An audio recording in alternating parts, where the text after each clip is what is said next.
when you're killing Urmila. Because something really amazing for you, so please do watch it. Okay? And it's our Kharbel, Free Fire Hero, और अपने skills बढ़ाओ.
Morning, everyone. This slide is visible to you all.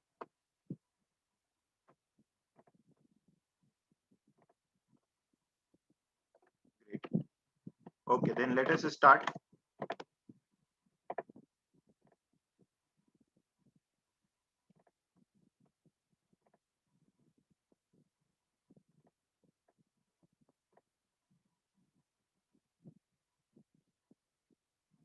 Okay. So in my last criminal law class, we just looked at the definition of criminal law and intoxication, self-defense, and we also found out the difference between intention and knowledge. So and motive, intention, motive, and knowledge. And we said that for crime to happen, two things are compulsory: intention, mental intention is necessary, and the actual physical act is necessary, right? So and then we also, I think, looked at couple of offenses. I think theft हमने देखा था, isn't it? और cheating हमने देखा था, दो तो देखा था जितना मुझे याद है. Am I right?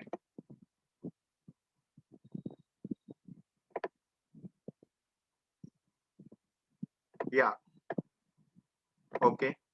So today we will proceed. Next offense that we will be talking about is abetment. Abetment मतलब helping someone in doing a crime. abet करना मतलब होता है help करना, aid. ठीक है, aid या help, right? So abetment means you are supporting someone who has done crime. Support can be in any form. What is abetment? Let us see. A person abets the doing of a thing. A person abets मतलब बोल रहा है person helps the doing of a thing. कैसे help करता है? First, या तो ये और है सब, है ना, इनमें से कोई भी चीज फुलफिल होगी तो अबेटमेंट होगा. यूजुअली हम क्या देखते हैं? हम एंड देखते हैं, मतलब 5 एलिमेंट्स है, 5 के 5 फुलफिल होना चाहिए तब फिर कोई चार्ज होगा, क्रिमिनल चार्ज होगा. यहां पर हम और देख रहे हैं, मतलब इन तीनों कंडीशन में से कोई सा भी कंडीशन हुआ तो. First is instigates any person to do that thing. मैं किसी इंसान को कोई गलत काम करने के लिए उकसा रहा हूं. इंस्टिगेट मतलब उकसाना, प्रोवोक करना. ठीक है, to do a wrong thing. मैं डायरेक्टली नहीं कर रहा हूं बट प्रोवोक कर रहा हूं, right? Second, engages in any conspiracy for the doing of that thing. If an act or illegal omission takes place in pursuance of that conspiracy and in order to doing of that thing. simple words में ये कह रहा है कि या तो मैंने provoke किया, प्रोवोक नहीं किया तो उसके साथ मिल करके कॉन्स्पिरेसी की कि हमें कोई काम करना चाहिए. engages in any conspiracy for doing that thing. ठीक है, right? Engages in any conspiracy मतलब मिलके प्लानिंग किया. और अगर प्लानिंग के बाद हमने कोई भी एक एक्शन ले लिया, हमने कोई एक एक्शन ले लिया towards the commission of that crime, then we say कि अबेटमेंट हुआ है, राइट? थर्ड, ये दोनों नहीं किया बट उसका इंटेंशनली सपोर्ट कर दिया, ऐसा कोई काम करके जो मुझे नहीं करना था. इंस्टिगेट भी नहीं किया, कॉन्स्पिरेसी में भी पार्टिसिपेट नहीं किया, बट इंटेंशनली उसका सपोर्ट कर दिया, उसने कोई क्राइम किया था उसमें. जैसे कि फॉर एग्जांपल संजय दत्त के ऊपर चार्जेस लगे थे अबेटमेंट के, वो यहां पर फॉल करता है. ठीक है, चार्जेस ये लगे थे कि उसने एम्यूनिशंस एंड गन छुपाई थी अपने घर में, तो उसने डायरेक्ट प्रोवोक नहीं किया, उसने षड्यंत्र में साथ नहीं दिया, बट छुपा करके जो सपोर्ट किया, that is this one. Intentionally support करना by doing an act या omitting an act which usually shouldn't have happened.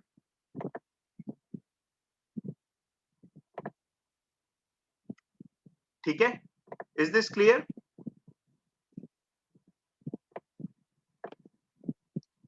Yeah, so ये सिंपल उसका एक्सप्लेनेशन ही है जो मैंने बोला है उसका. Just a minute guys.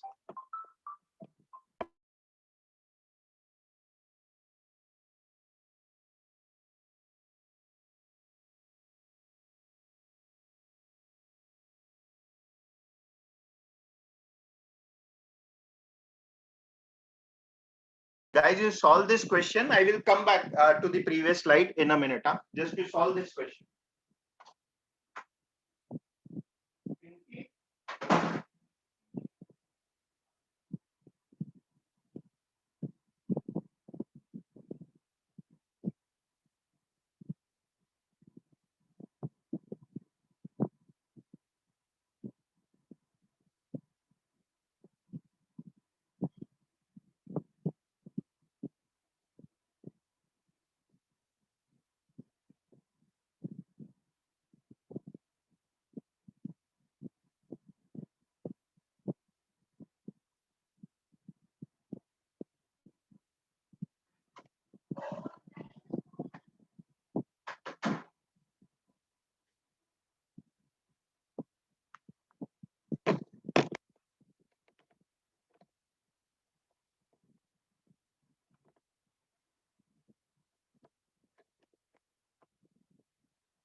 Okay, so answers for this?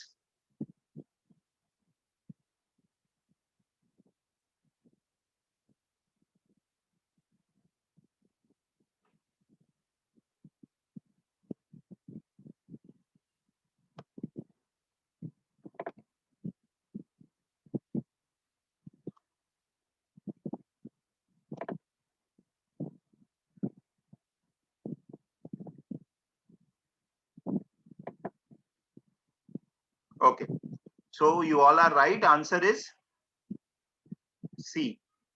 Not A. A क्यों होगा? ये इफ वाली चीज क्यों आएगी? जो लोग ए बोल रहे हैं बेटा, सिंपल सी चीज हम करते हैं ना, हम तो प्रिंसिपल में जो लिखा है उसको फॉलो करते हैं। कंडीशन कुछ दिया है क्या प्रिंसिपल में? नहीं दिया है, तो क्यों हम मार्क करेंगे? सीधा हम बोलेंगे कि उसने गलत इंस्टिगेशन किया है, तो वो अबेटमेंट के चार्जेस होंगे। देखो क्या दिया है फैक्ट्स में, प्रिंसिपल जो है वो अबेटमेंट का है, ठीक है, अलग वर्ड्स में लिखा है बट एक्सप्लेनेशन में बता दिया है अबेटमेंट, ठीक है। फैक्ट्स क्या बोल रहे हैं? Tejaswi a public officer is authorised by a warrant from a court of justice to apprehend राशि।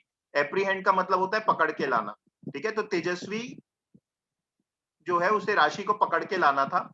Avinash knowing that fact and also that Juhi is not राशि willfully represents to Tejashwi that Juhi is राशि। तो अविनाश को पता रहता है कि उसे वो राशि को ढूंढ रहा है, बट अविनाश जूही को राशि बना देता है और तेजस्वी के सामने लेकर के आता है। तो क्या अविनाश गिल्टी ऑफ अबेटमेंट है? Yes, he fulfil all the conditions, right, he will be guilty. यार आप लोग ना थोड़ा टाइम से आया करो, ठीक है। पीपल, आप लोग अभी भी क्लास में एंटर कर रहे हो, it disturbs me because nowadays zoom में वेटिंग रूम होगा ही होगा। तो प्लीज आप टाइम से आए, और अब अगर क्लास से कोई बाहर जाएगा तो मैं रूम लॉक कर दूंगा। Okay, is this clear? जिनका गलत था, इज दिस क्लियर?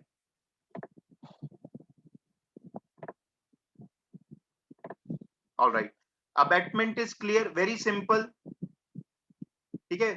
मूवीज में वो सब भी दिखाता है ना, कोई चोर आता है घर में दौड़ते दौड़ते और बोलता है कि पुलिस मेरे पीछे है, छुपा लो। छुपा लिया अगर, तो that is also abetment, right. तो वही तो संजय दत्त के ऊपर उसी तरीके का तो केस हुआ था, ठीक है, मतलब उसने गन वगैरह छुपाया था। Okay, so I hope this is clear ना।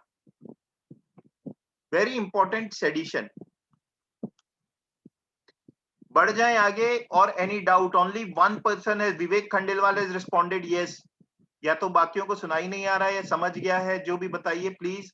Alright, sedition very important because the development in recent times, past 5-6 years in particular, sedition के चार्जेस बहुत सुनने को मिलते हैं। सेडिशन आखिर होता क्या है? इसको आप पढ़ोगे तो थोड़ा सा कॉम्प्लेक्स लगेगा, पहले आराम से सुनो सेडिशन क्या होता है, फिर उसको अपन पढ़ेंगे। सेडिशन मतलब आम जनता या किसी के प्रति, किसी के मन में, आम जनता या किसी और के मन में, इन द मास और in the mind of any individual, अगर आप हेट्रेड या कंटेम्प्ट पैदा कर रहे हो, किसके लिए? Towards the government established by law in India, तो उसे सेडिशन बोला जाता है, ठीक है। ध्यान रखेंगे, ये government established by law in India is not BJP, not Congress, not mister Modi, not mister Manmohan Singh, not mister Rahul Gandhi, नहीं। ये गवर्नमेंट सिस्टम के अगेंस्ट होना चाहिए, किसी इंडिविजुअल के अगेंस्ट दिया हुआ कमेंट या फिर पार्टी इन पर्टिकुलर के अगेंस्ट दिया हुआ comment is not equal to sedition, is not equal to sedition, right. So what actually is sedition, और ये इतने केसेस इसके क्यों होते हैं, इसको देखेंगे। आदित्य सिंह, तुम बार बार क्लास में एंटर मत करो।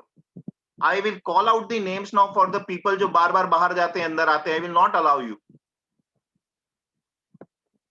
Whatever is happening, I don't know, अगर नेट कनेक्शन का प्रॉब्लम है, जो भी है, please be in the class, right.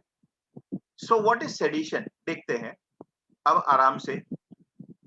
अगर मैं कोई ऐसे काम कर रहा हूं, whoever by words, अगर मैं अपने वर्ड से, जो कि स्पोकन हो सकते हैं या रिटर्न हो सकते हैं, either by spoken words or written words, या by sign और by visual representation और otherwise, यानी किसी भी तरीके का कम्युनिकेशन. इन शॉर्ट, ऐसा किसी भी तरीके का कम्युनिकेशन या अटेम्प्ट जिससे कि हेट्रेड और कंटेम्प्ट पैदा हो लोगों के मन में. किसके प्रति हेट्रेड और कंटेम्प्ट पैदा हो? Towards the government established by law in India shall be punished. Towards the government established by law in India. ठीक है, राइट. यानी मैं इस तरीके की कोई बातें बोलूं कि जो डेमोक्रेसी है ना, डेमोक्रेसी बहुत ही घटिया तरीका है, डेमोक्रेसी वगैरह नहीं मानना चाहिए, ये पकड़ो हथियार और जा करके पूरे पार्लियामेंट में शूट कर दो सबको. That is sedition. That is sedition. Just simply saying कि ये गवर्नमेंट निकम्मी है, अगली बार इस गवर्नमेंट को मत चुनना, that is not sedition. That is not sedition. Please read the explanation. Comments expressing disapprobation, disapprobation मतलब disapproval, comments expressing disapproval of the measure of the government, यानी गवर्नमेंट के किसी काम को डिसअप्रूव करना इस व्यू से ताकि जो भी काम वो कर रहे हैं वो ऑल्टर कर दे, लॉफुल मीन से ऑल्टर कर दे, या फिर और ऑफ द एडमिनिस्ट्रेटिव या गवर्नमेंट के कोई एडमिनिस्ट्रेटिव काम के प्रति ऐसे कमेंट करना जिससे कि वो चेंज हो जाए, वो सेडिशन नहीं होता है. मतलब सिटीजनशिप अमेंडमेंट एक्ट के प्रति अगर आप प्रोटेस्ट कर रहे हो तो that is not sedition. Lawful protest is not sedition. Gun लेके प्रोटेस्ट करोगे तो then that is sedition. So I hope you got the meaning what we mean by lawfully कोई काम करना. ठीक है, because protest is allowed, but assembling, पूरी crowd की असेंबली को ये बोलना कि गवर्नमेंट हमारा नहीं सुन रही है, चलो ये बंदूक पकड़ो and let us teach them a lesson, that is sedition, right. तो I hope it is clear why this is coming into news, because ये बहुत ही वेग है. ठीक है, अब वेग का मतलब आप जैसे समझने की भी कोशिश कर रहे होंगे तो आपको लग रहा होगा दिमाग में, यार तो मैं किस चीज को सेडिशन बोलूं. कोई प्राइम मिनिस्टर को बेइज्जत कर रहा है उसको सेडिशन बोलूं? आइडियली स्पीकिंग नहीं बोलना चाहिए, because that is a individual opinion. ठीक है, and that should not come under sedition. May be कोई और चार्जेस हो, वो बात अलग है, वो डिफेमेशन हो सकता है, कुछ भी हो सकता है, वो बात अलग है. ठीक है, बट वो आइडियली सेडिशन में नहीं आना चाहिए. बट फिर भी क्योंकि लॉ की डेफिनेशन इतनी वेग है, इस वजह से पिछले कुछ सालों से सारी गवर्नमेंट, इवन इनफैक्ट वो भले छत्तीसगढ़ की गवर्नमेंट हो या सेंट्रल गवर्नमेंट हो, कहीं की भी गवर्नमेंट हो, अगेंस्ट में बोली हुई चीज में सेडिशन के चार्जेस इमीडिएटली इंप्लीमेंट हो रहे हैं. काफी जगह फेसबुक में कमेंट डाल रहे हैं तो सेडिशन. तो दिस क्योंकि इसकी कोई क्लियर कट डेफिनेशन नहीं है. Now the court case goes to court और कोर्ट फिर अपने हिसाब से जजमेंट देती है, एंड वेरिंग जजमेंट है. This is archaic law. Archaic मतलब बहुत ही पुराना और बासी लॉ है. ठीक है, मतलब इंग्लिश ब्रिटिश के समय से जो बना हुआ है उसको अभी भी फॉलो कर रहे हैं. There has been no change. British used to exploit this law. ठीक है, इवन महात्मा गांधी को भी उन्होंने सेडिशन के चार्जेस में अंदर किया था बंद. ठीक है, राइट. सो आई होप ये थोड़ा सा क्लियर है. Now Aditi is asking, a 14-year girl stood up on a stage of Bangalore and began a speech with the words Pakistan Zindabad. Is this an example of sedition? Aditi, now I will ask you, had it been rather than Pakistan Zindabad, US Zindabad होता तो तुम उसे sedition बोलती क्या? अगर वो US जिंदाबाद होता तो क्या वो सेडिशन बोलती? तुम खुद उसका आंसर करो. There lies the answer. It is not sedition. It will be sedition. अगर मैं किसी और की तारीफ करूं, that is not sedition. Sedition कब है? जब मैं अपनी इस्टेब्लिश्ड गवर्नमेंट के प्रति कुछ ऐसा बोलूं, प्रति भी मतलब ओपिनियन वाला भी नहीं, हेट्रेड आना चाहिए. तो पाकिस्तान जिंदाबाद इज नॉट सेडिशन. इंडिया मुर्दाबाद is of course a sedition, right? Got it? Aditi, as I said, but she was arrested. I am not a judge. Police कोई, मैं वही चीज आपको कह रहा हूं कि ये सब चीजें भी बहुत बढ़ गई है. आप किसी के अगेंस्ट कुछ भी कहो तो जाकर के सेडिशन के चार्जेस लग जा रहे हैं. That is why this becomes an important law, although outdated. इसको अपडेट करने की जरूरत है. तो बहुत ही ज्यादा इसके केसेस वगैरह भी सुनने को मिलते हैं. ठीक है, आप फेसबुक में भी किसी भी गवर्नमेंट के अगेंस्ट कुछ लिख दो तो हो सकता है चार्जेस लग जाए आप पे सेडिशन के, which is not right. Of course, अगर for example you know Naxalites, Naxalites जो काम कर रहे हैं दैट इज सेडिशन प्योरली, मतलब it qualifies everything.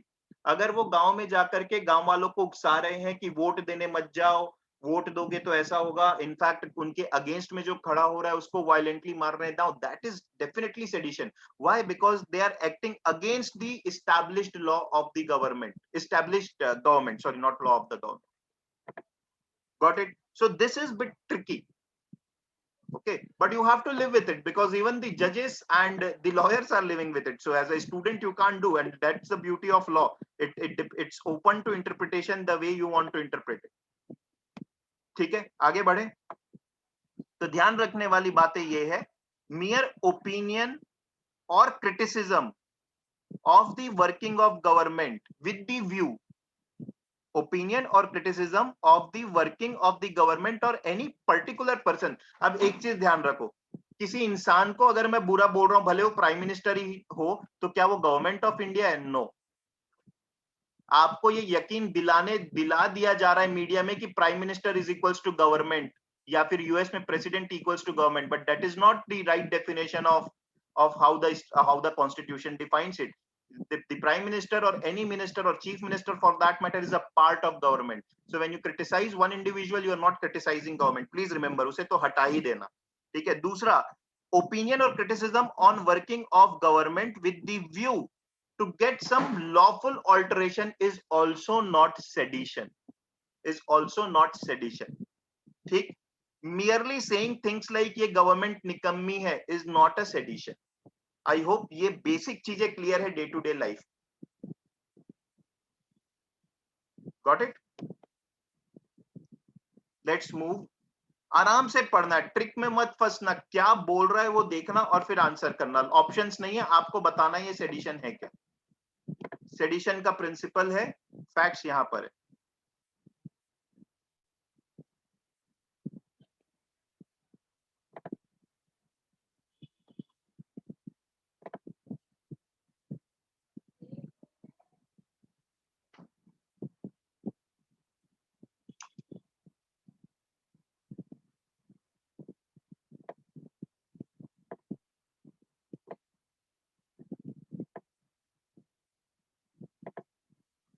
Very good Aanchal and अपेक्षा, याशिका, यस, ओके। सो राइट, 2 लोगों का गलत आंसर है, 3 लोगों का गलत है, बाकी सबका सही है। Answer is no, he is not liable for sedition. ठीक है, very simple, he is not liable for sedition. Let us see why. Opposition leader Uddhav Singh in the middle of his speech declared this government of cheats, scoundrels and bootleggers. ये तो बड़ी आम भाषा है जो politician एक दूसरे के लिए यूज करते हैं, बट दैट डजंट मीन कि ये सेडिशन है या नहीं। आगे जाकर के क्या बोल रहा है, ये गवर्नमेंट बेकार है, स्काउंड्रल्स है, बूटलेगर्स है, स्कैमस्टर्स है, मतलब सब करप्ट है, चोर है, ये डिजर्व नहीं करते हमें रूल करना। टीच देम अ लेसन, इनको सबक सिखाओ, कैसे? By unseating them from power. तो क्या बोल रहा है यार, पावर में बैठे इनको पावर से हटाओ, that's a democratic way of doing things. Let us teach them lesson by unseating them from power. ये नहीं बोला है कि सीधा मार दो, या फिर अनसीटिंग के जगह क्या टर्म हो सकता है, सैबोटाज करना नहीं बोला है, सबवर्शन ऑफ पावर, सबवर्ट करना मतलब तख्ता पलट देना, मिलिट्री रूल जैसा, वो सब कुछ नहीं बोला है, अनसिटिंग बोला है। तो ही is not liable. Got it? जिनका गलत है, आई थिंक जो गलत कर रहे हैं वो सेम सेट ऑफ पीपल है जो बार बार गलत करते हैं। तो उनका प्रॉब्लम या तो उनको समझ में नहीं आता, या they think far too much. Follow the principle, nothing more than that.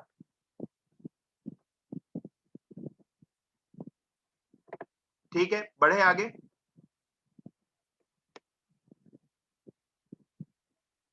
Can I move? Those who got wrong उनको समझ में आ गया? ठीक है, very important, very important. Culpable homicide and murder, इसको अभी मत पढ़ो, ठीक है। कल्पेबल होमिसाइड एंड मर्डर, दोनों के बीच क्या डिफरेंस है और दोनों हैं क्या एक्चुअली। होमिसाइड मतलब death of human being, murder of course means death, ठीक है। Now what is the difference between the two?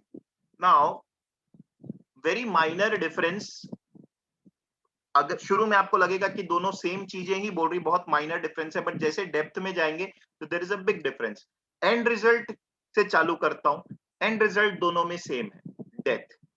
ठीक है, एंड रिजल्ट दोनों में सेम है, डेथ।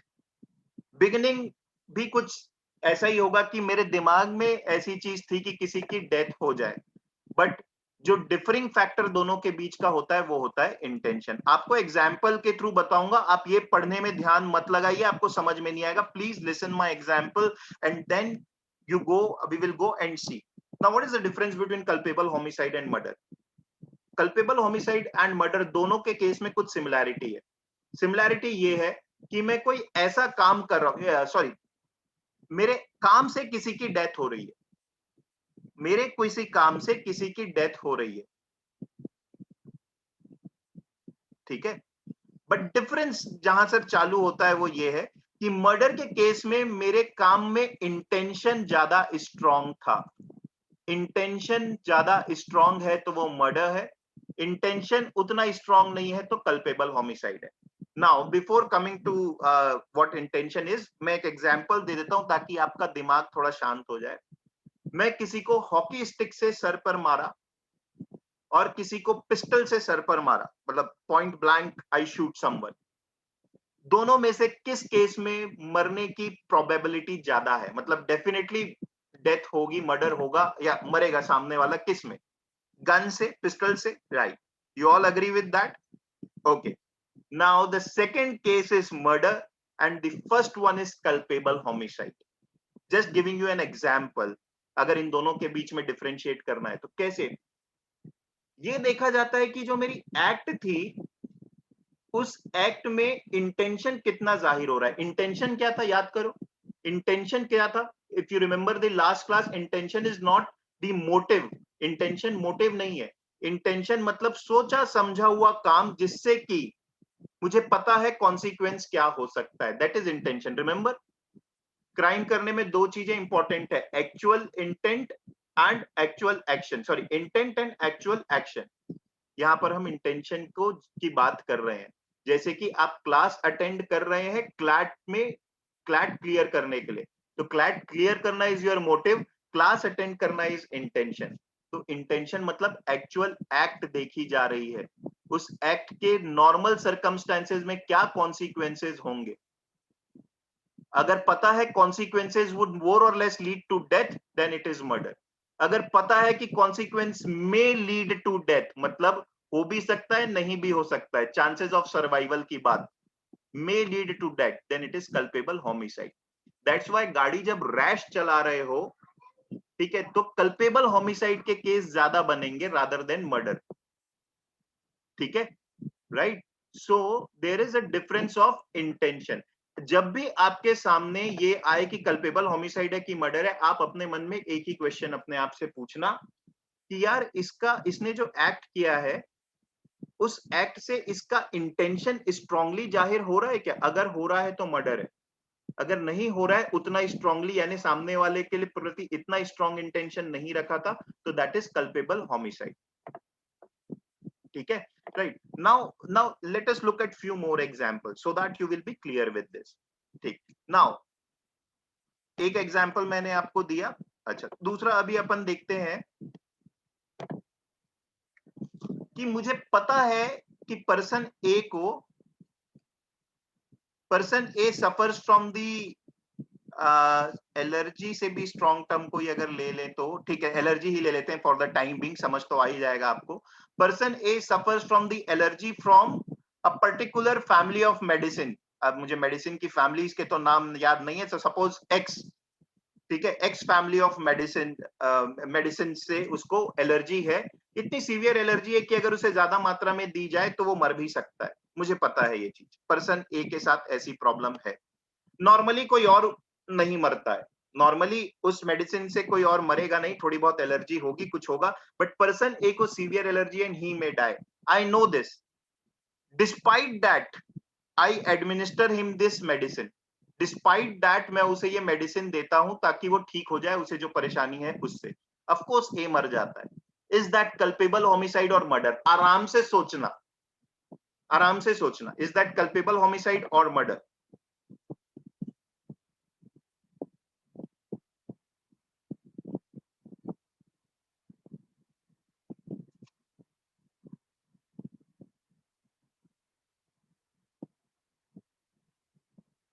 आई रिपीट अगेन, जिनका जिनका मतलब आप अपने आंसर चेंज कर सकते हो, ठीक है। मैं फिर से सब चीजें रिपीट करता हूं, और मेरी बातें आपने शायद ठीक से सुनी नहीं, आधे से ज्यादा लोग गलत आंसर दे रहे हैं, ठीक है।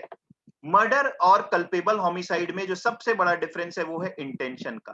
क्या मेरा इंटेंशन ये जाहिर करता है मैं किसी को मारना चाहता हूं, हाँ तो वो मर्डर है। श्योर शॉट मारना चाहता हूं, हाँ तो मर्डर है। मेरे इंटेंशन से ये श्योर शॉट जाहिर नहीं हो रहा है, बट चांसेस है कि मरेगा, तो वो कल्पेबल होमिसाइड है। किसी पर्टिकुलर इंसान को लेकर के ये बात हम कर रहे हैं। नाउ मेरे फैक्ट्स ये थे कि person A, he has problem with medicine of family x, ठीक है। उसको प्रॉब्लम है और मुझे पता है ये प्रॉब्लम है, मुझे पता है कि इस इंसान को प्रॉब्लम है। नॉर्मली इस मेडिसिन से कोई नहीं मरता, बट मुझे पता है कि ए मर सकता है, मैंने उसको ये मेडिसिन दी। क्या वो मर्डर है या कल्पेबल होमिसाइड है? It is murder. Why? Because I knowingly administered it. मुझे पता है कि एक्स को इससे, सॉरी, ए को इससे प्रॉब्लम है, इतनी सीवियर प्रॉब्लम है कि वो मर सकता है। नॉर्मली कोई नहीं मरता है, तो इस केस में डिफरेंस आ गया कि नॉर्मली कोई नहीं मरता, ए मर सकता है, मुझे पता है इस चीज के बारे में, फिर भी मैं उसको ये दे रहा हूं, तो that is intention, strong intention, it is murder. जहां कहीं भी मेरे को स्ट्रॉन्ग इंटेंशन दिखे, that is murder, otherwise it is culpable homicide, ठीक है। तो दैट्स वाई जब मैं पिस्टल से किसी को मार रहा हूं, तो एंड रिजल्ट कुछ भी हो, इंटेंट इंपॉर्टेंट होता है, my act is important, my act itself shows that I am मतलब my intention to kill is much stronger than मैं किसी को पत्थर फेंक के मार रहा हूं। भले वो मर सकता है पत्थर फेंक के मारने में, but my act itself tells my intention. So all you need to do is understand कि इस एक्ट से कितना स्ट्रॉन्ग इंटेंशन रिफ्लेक्ट हो रहा है। तो जब मुझे नोइंगली पता है कि कोई मरेगा और उसको मैं दे रहा हूं खाने के लिए, तो that is a strong intention, that is a murder, ठीक है। Now let us look at few things here, I have already explained, बस ये और कंफ्यूज ही हो गए इसको पढ़ के, दोनों में वही हो रहा है। whoever causes the death by doing an act with the intention of causing death, intention of causing such bodily injury as is likely to cause death, likely, इसमें likelihood की बात की है। इंटेंशन तो यहां भी है ना, हॉकी स्टिक से किसी के सर में मार रहा हूं तो मुझे पता है मर सकता है, but may be chances are kind of 50%, ठीक है। पिस्टल से मार रहा हूं तो आई नो मर सकता है, चांसेस आर मच हायर। तो इससे हम डिटरमाइन कर रहे हैं कि क्या है। Again a very interesting topic because it is vague in nature. Of course, it depends on the lawyer and of course the judge ultimately how to solve it, right? So again, a very interesting topic. Secondly, intention. अब इसमें देखो क्या क्या है, same चीजें हैं, इसमें बस डिफरेंस ज्यादा स्ट्रॉन्ग इंटेंशन का हो जाता है। आप सिर्फ एग्जाम पॉइंट ऑफ व्यू से एक ही चीज ध्यान रखेंगे। Is it clear? We will solve 5-6 questions on this right now, ठीक है, सो दैट इसमें और क्लैरिटी आते जाए।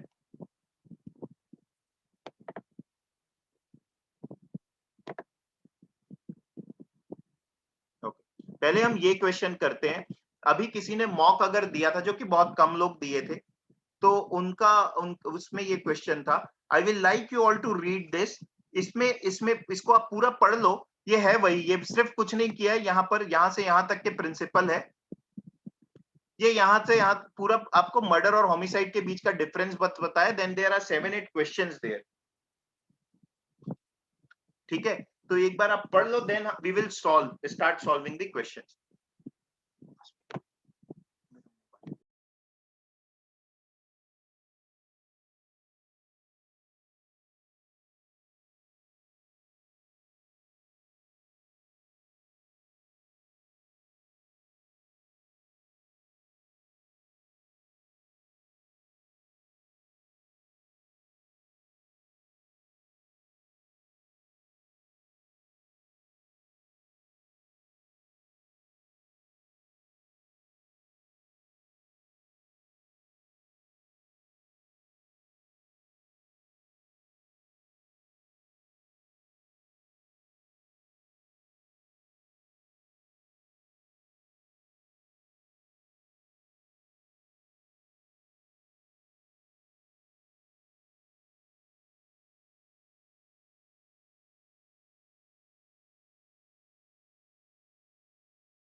ऑलराइट, तो now if you read this, ठीक है, आप सिर्फ अभी प्रिंसिपल वाली चीज पढ़ो। ये क्या किया है, ये बड़ा सिंपल वे में एक्सप्लेन कर दिया है। तो पहले मैं इसको एक्सप्लेन कर देता हूं ताकि कॉन्सेप्ट और क्लियर हो जाए हमारा, ठीक है।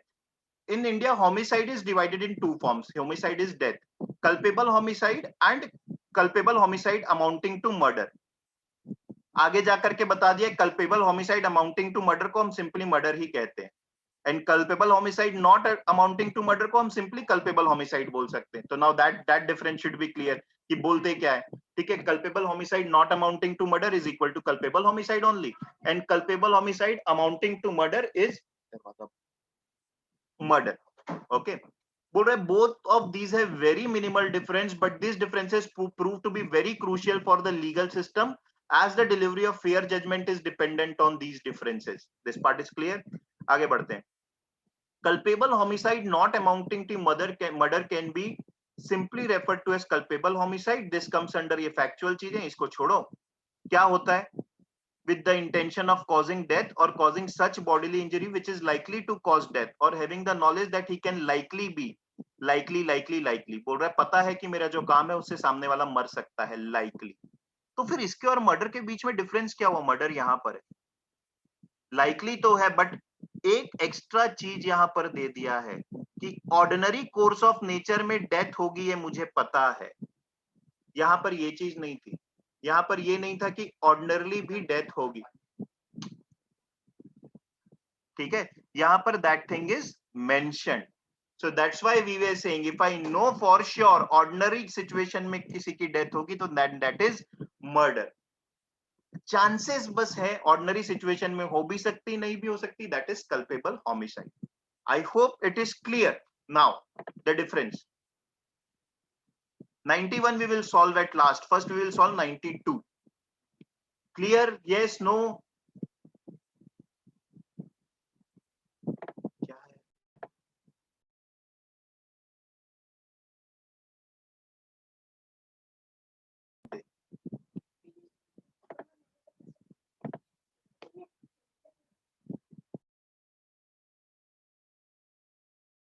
चलो क्वेश्चन नंबर 92 आराम से पढ़ो।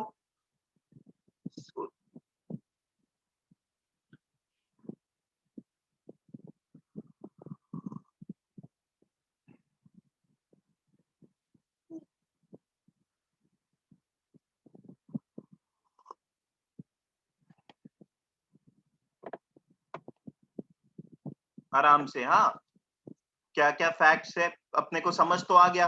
अपने को हर क्वेश्चन में ये देखना है कि भैया स्ट्रॉन्ग इंटेंशन दिख रहा है क्या, मारना ही चाहता है, इसका स्ट्रॉन्ग इंटेंशन है क्या, अगर हाँ तो मर्डर, नहीं तो कल्पेबल होमिसाइड। देखते हैं। Raghu has a dog named Angara, so deadly and ferocious by instinct that it has capacity to rip apart a human if unleashed. हो तो इसका डॉग जो है ये ऑर्डिनरी सर्कमस्टेंसेस में ही किसी को मार सकता है, ऐसा साफ साफ दिया है, ठीक है। So strong, so deadly and ferocious that it has capacity to rip, साफ साफ दिया है। हुआ क्या, रघु है सीवियर ग्रीवेंसेस विथ लाला, और एक दिन क्या करता है, जानबूझ करके, यानी दूसरा भी अपने को स्ट्रॉन्ग हिंट मिल रहा है कि जानबूझ करके रघु स्ट्रिंग्स ऑफ कर देता है अंगारा की, उसका डॉग जाकर के लाला को मार देता है। ऑब्वियसली आंसर विल बी क्या, सब आंसर दे ही चुके हैं, yes you all are right, this is murder. This is murder, very clear. अब सपोज करो, सपोज करते हैं ये डेडली एंड फेरोशियस डॉग नहीं होता, एक नॉर्मल डॉग होता, एक नॉर्मल डॉग होता, बट इस नॉर्मल डॉग के वजह से भी लाला की डेथ हो गई, then it would have been culpable homicide. अब समझ में आया डिफरेंस, अगर नॉर्मल डॉग होता जो ऐसे रिप अपार्ट अ ह्यूमन नहीं, बट ऑफ कोर्स नुकसान पहुंचा सकता है, उसके वजह से डेथ होती, तो then it would have been culpable homicide. Is it okay?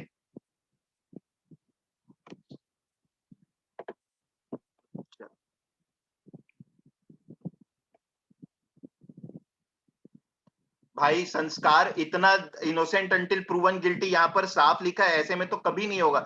हमें सिर्फ प्रिंसिपल के हिसाब से ऑप्शन मार्क करना होता है, ठीक है। क्या यहाँ पर प्रिंसिपल में दिया है इनोसेंट अंटिल प्रूवन गिल्टी लगाओ, नहीं दिया है ना तो फिर नहीं मार्क करेंगे, ठीक है। तो ये बेसिक प्रिंसिपल है, whatever is mentioned to me in the principle, I have to apply that to find the answer, no external thing. We all know this is true, but then it is always true. So because it is always true, कभी judgment ही नहीं होगा ना फिर तो इसको हम कभी भी नहीं मार्क करेंगे जब तक के प्रिंसिपल में मेंशन नहीं, ठीक है।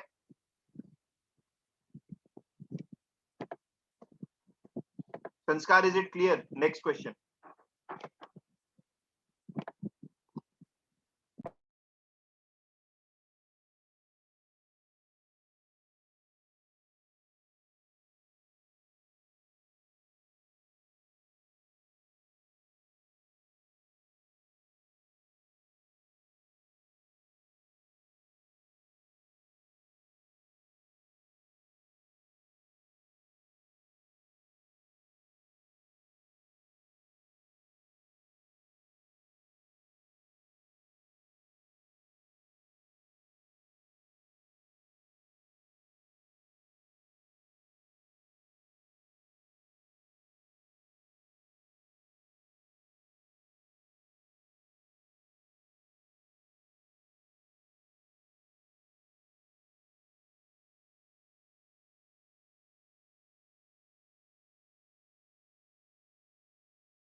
चलो देखते हैं, ठीक है।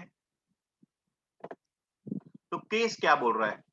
केस ये बोल रहा है, Shweta keeps poison halwa in her house wishing to kill Binu who she invited to a party.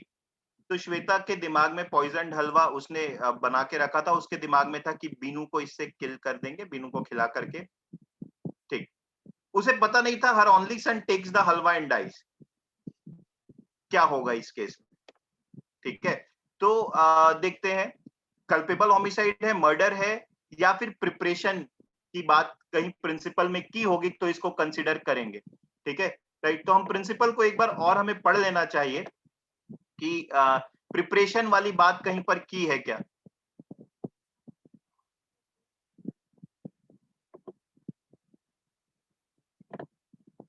Anywhere preparation की बात की है कि मैं बस प्लान करके रखा हूं और मारा नहीं हूं वाला चीज?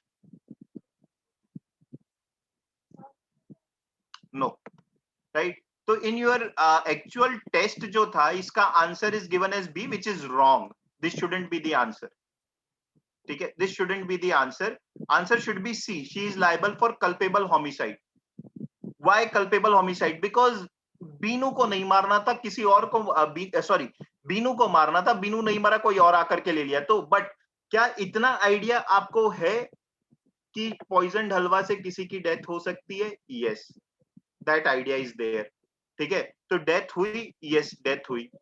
हाँ, इस इंटेंशन थोड़ा सा वीक हो जाता है बिकॉज जिसको मारना था वो नहीं मर रहा है, कोई और मर रहा है। तो आंसर इज सी, ठीक है। I think in the actual exam जो हुआ था उसमें बी आंसर दिया है, ऑल इंडिया मॉक जो हुआ था उसमें, and I think that will change later on, but answer shouldn't be B because this requires your external knowledge.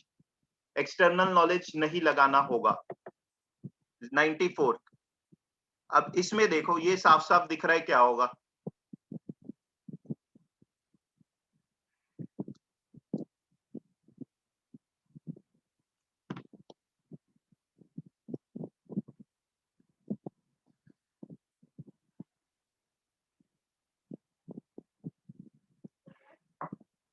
This is very easy, I think सबका आंसर सही है। Answer is A,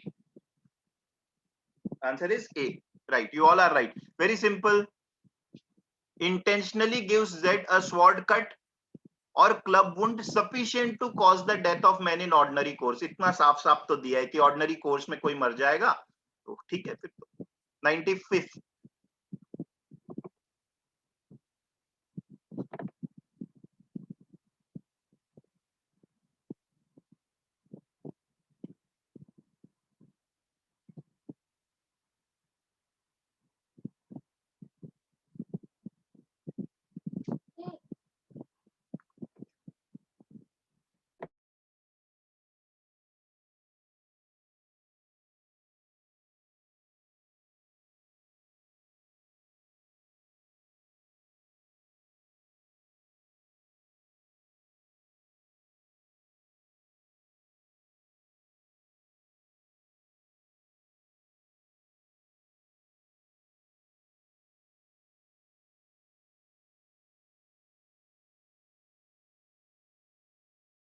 All right. So right answer is इसका yes, quite a few of you are right. B is the right answer. ठीक है, B is the right answer. Now क्यों B है? आपने case facts तो पढ़ लिए. वो उसका भाई एक टेररिस्ट रहता है. अमर एक साइंटिस्ट है जिसने एक ऐसी गैस बनाई है जिससे काफी लोग की डेथ हो सकती है, बट वो किसी से शेयर नहीं करता. बट उसका भाई टेररिस्ट ऑर्गेनाइजेशन में रहता है. Out of love and affection बोल लो, अपने भाई को गिफ्ट दे देता है the formula and instructions to make the gas. Now why the hell a scientist will do that? Anyway, normally terrorist नहीं भी होता तो क्यों करेगा. खैर, देन बाद में millions of people die because of that, and CBI discovered that it was created by Amar. Okay, now let us see. Amar is guilty since he knew the gas could kill millions and thus should have never made it. यार ये तो नहीं हो सकता ना. ऐसे तो कोई भी डिस्कवरी या इन्वेंशन नहीं हो, इन्वेंशन नहीं होना चाहिए जिससे पोटेंशियल डेथ हो सकती है. तो ये रीजन नहीं हुआ. ठीक है, कि उसे पता था लोग मर सकते हैं तो क्यों बनाया वो. ठीक है. B is the answer. Amar is guilty because he knew his brother was part of terrorist group. उसे पता था और फिर भी वो गैस दिया जो लाखों लोगों को मार सकती थी. C बहुत लोग बोल रहे हैं Amar is not guilty since he did not have the intention. Now understand, intention ये नहीं होता कि वो purpose था कि नहीं उसका. Intention is the action ना. Action tells whether उसका purpose था कि नहीं. So if I am giving a formula which is potentially dangerous to my terrorist brother, my action itself suggests that there is some purpose, but that purpose might not be कि लोगों को मार दे, but action बस देखना है. Normal circumstances that action is not fair. So answer is B. ठीक है.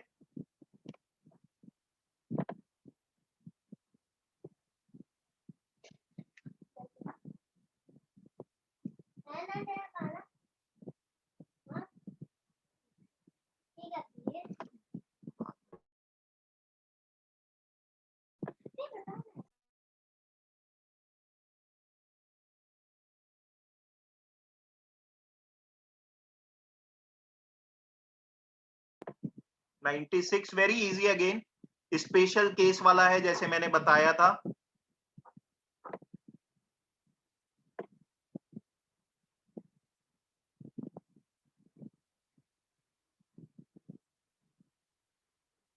Yes, so you all are right. जितनों का आंसर आ रहा है अभी. Yeah, correct answer is A. Right, very easy. Why A? Because Shoaib किसका पेक्यूलर, शोएब इज लाइव. हाँ, विराट का जो केस है वो थोड़ा बाकियों से अलग है. क्या केस है उसका? उसको एक हार्ट एलिमेंट है और डॉक्टर्स ने स्ट्रिक्टली एडवाइस किया है कि कोई हैवी एक्सर्शन नहीं करना. ठीक है. शोएब को ये चीज पता रहती है. शोएब को ये चीज पता है कि उसके साथ ये प्रॉब्लम है. It's similar to case where I said that person A को allergy and I give him a particular kind of medicine knowing कि उसको allergy and it can cause death. Same है. सो स्पेशल केस की बात हो रही है. उस स्पेशल केस का फायदा शोएब ने उठाया. पता था उसे. Answer is A. राइट. ठीक है. अच्छा, मान लो शोएब को नहीं पता होता तो ना वो मर्डर होता ना कल्पेबल होमिसाइड होता, क्योंकि इतनी सी चीज में किसी की डेथ हो जाएगी ये मुझे नहीं पता. Right. So that is different thing, but because additional thing is given, he knew about the special condition. 97.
All right.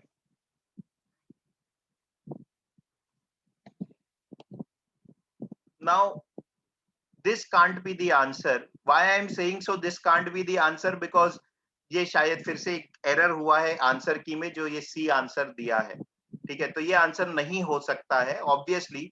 Neither liable of culpable, the first and foremost culpable homicide के लिए तो होगा ही liable. Why? Because hockey stick से head में मार रहा है, तो any normal person would know कि हॉकी स्टिक से हेड में मारने, वायलेंट ब्लो, वो भी ऐसे हल्के से नहीं, everything is given, a violent blow on the head using hockey stick, definitely culpable homicide तो है ही है, ठीक है. उसके बाद उसे लग रहा है कि शी डाइड.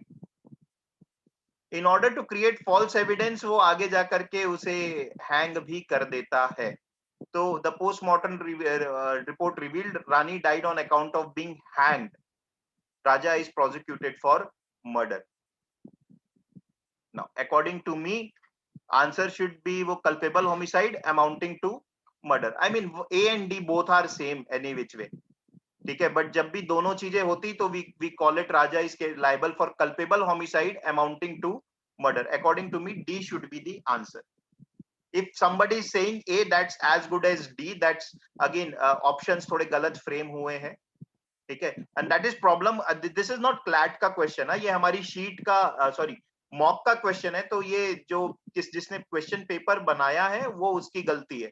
तो ऐसा क्लैट में खैर इस बार तो इससे भी वेग क्वेश्चंस आए थे, ठीक है. So according to me answer should be D. I would have been okay even with A, but C तो डेफिनेटली नहीं है. 98.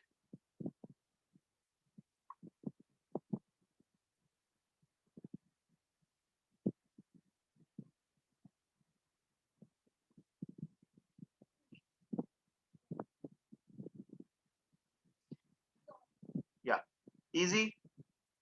X is liable. Yes.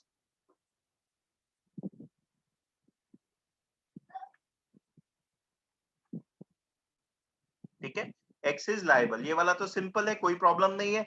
Live grenade फेंक रहा है पब्लिक गैदरिंग में, obviously it shows the intention. Now who dies उससे फर्क नहीं पड़ता, कोई भी मर रहा है तो he is liable for the murder, right. Okay, next is dowry death. So very common, I mean very common, not in the sense of occurrence, but everybody knows about what it is. कोई question छूटा है क्या? अच्छा, वो first वाला, हाँ right, okay, ये छोड़ा था. All culpable homicides are not murder or murder are with the intention. Which of the following is correct derivation? बनाओ.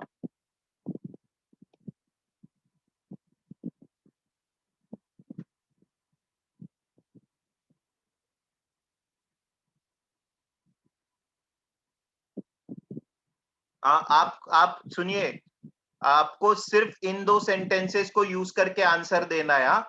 ये आंसर नहीं है, आप इधर से नहीं बोरो करोगे. ये बोला है all culpable homicides are not murder और all murder are culpable homicide with intention. ये नहीं है, ये कुछ और ही बोल रहा है. Intention to cause culpable homicide amounts to murder. हट, आप सिर्फ कीवर्ड्स मैच कर रहे हो. This has nothing to do with whatever is given. Answer is D, none of the above. ठीक है, all culpable homicides are intentional नहीं, murder में इंटेंशन दिखता है. Intention to cause culpable homicide amounts to murder, ये तो कुछ और ही बोल रहा है. क्या बोल रहा है? कल्पेबल होमिसाइड करने की मंशा रखता हूं तो मर्डर हो जाता है, ऐसी कोई बात नहीं है. Culpable homicide amounting to murder है, not intention to culpable homicide amounts to murder. दो अलग अलग चीजें हैं, ये आंसर नहीं है. और आप यहाँ पर जो गिवन है उसको को फॉलो करना है, ठीक है. अनस, कोई प्रॉब्लम है क्या? You raised your hand.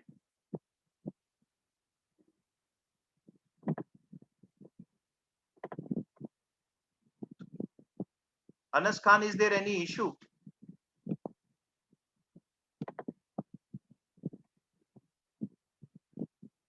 यार मैं एक्सप्लेन कर दिया हूँ. 97 आपका जो आंसर है आप मार्क कर लो, मतलब I am not spending more time on it. मेरे हिसाब से गलत दिया है, आपको लग रहा है सही दिया है तो you go ahead and mark. I mean I can't argue on that now. So let us move to the next question.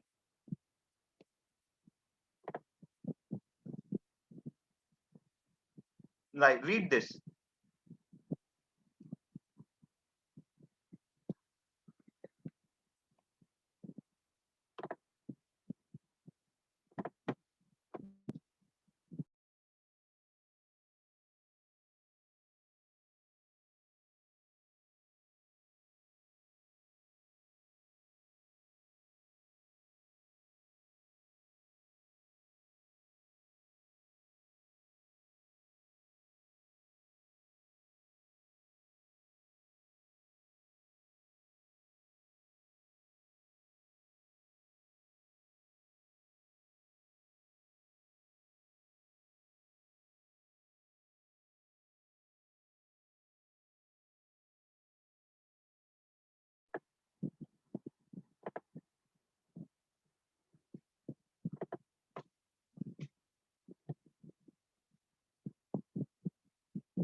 या अब इंग्रेडिएंट्स देख लेते हैं इनके, ठीक है? ओके, सबसे पहला इंग्रेडिएंट है reverse onus of proof. You remember I taught you burden of proof lies on, burden of proof किस पे लाई करता है? बर्डन ऑफ प्रूफ हमेशा किसे प्रूफ करना होता है कि कुछ गलत हुआ है? डिफेंडेंट को, सॉरी सॉरी मैंने गलत बोल दिया, प्लेंटिफ को, ठीक है? इस केस में डाउरी के केस में डिफेंडेंट को प्रूव करना होता है कि कुछ गलत नहीं हुआ है, मैंने नहीं किया है. तो दैट्स वाई इसका मिसयूज भी होता है, ठीक है? इसका मिसयूज भी होता है. This is one law wherein defendant has to prove कि उसने कोई गलत काम नहीं किया. नॉर्मली हमने पढ़ा है ना, onus lies on the plaintiff, उसे प्रूव करना पड़ता है कि कुछ गलत हुआ है और इस आदमी ने गलत किया है. तो ऑब्वियसली इसका मिसयूज भी हो सकता है. For example, a female filing a case against husband and in laws की डाउरी के लिए परेशान कर रहे हैं, तो पुलिस उनको जाकर के पकड़ लेगी और बोलेगी प्रूव करो तुमने नहीं परेशान किया है. Now if they have not done, then it becomes very difficult to prove something that you have not done, ठीक है? सो परेशान करने के लिए मिसयूज भी होने लगा है. पेपर में काफी इसके वो भी आते हैं स्टैटिस्टिक्स. नेक्स्ट बोल रहा है ingredient, death caused by Burns या फिर बॉडीली इंजरी, या फिर ऐसा कोई जो नॉर्मल सर्कमस्टेंसेस में नहीं होता. अब कोई मुझसे पूछ रहा था बर्न्स और बॉडीली इंजरी को बस इंक्लूड क्यों किए हैं? ऐसा ये दोनों को इंक्लूड नहीं किया है. ये बोल रहा है या तो बर्न या बॉडीली इंजरी या फिर नॉर्मल सर्कमस्टेंसेस से अलग कुछ लग रहा है. नॉर्मल सर्कमस्टेंसेस की डेथ नहीं लग रही है, then it is dowry death. Then it may lead to, provided other things are fulfilled. ठीक है, राइट? तो someone was asking that, I hope it is clear कि व्हाई ये अवनी नॉर्मल सर्कमस्टेंसेस में से अलग कुछ लग रहा है तो वो भी चीज इंक्लूड होगी. With in 7 years of marriage, very important, शादी के 7 साल के अंदर होना चाहिए. उसके बाद इट इज अज्यूम्ड कि अभी तक कोई परेशानी नहीं है तो शायद आगे भी ना हो, या what ever might be the case की साल 7 years का क्यों रखा है, बट रखा हुआ है. रिमेंबर, ये सारी चीजें प्रिंसिपल में दी होंगी तभी अप्लाई करना, एक्सटर्नल नॉलेज मत अप्लाई करना, ठीक है? Must have been subjected to cruelty और harassment by her husband and relative, very important.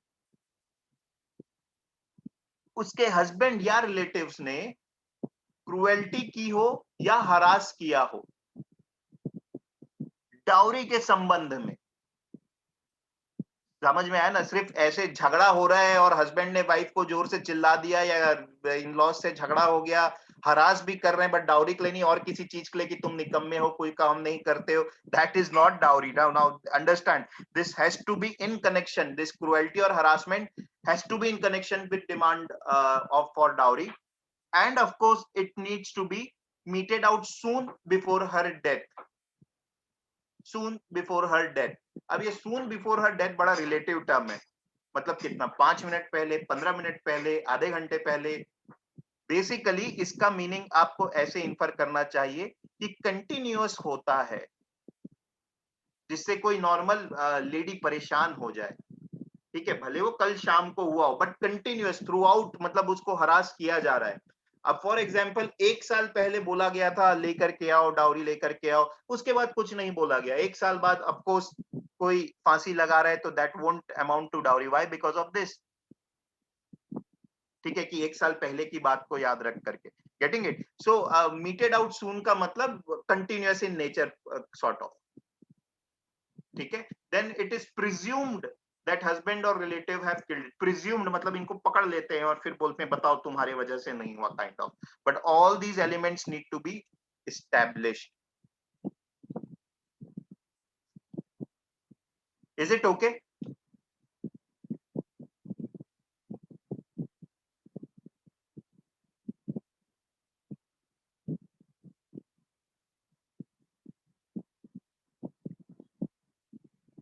ठीक है.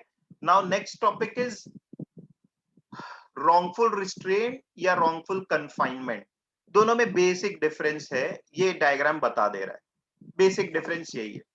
wrongful रिस्ट्रेन या wrongful confinement, गलत तरीके से किसी को रोकना.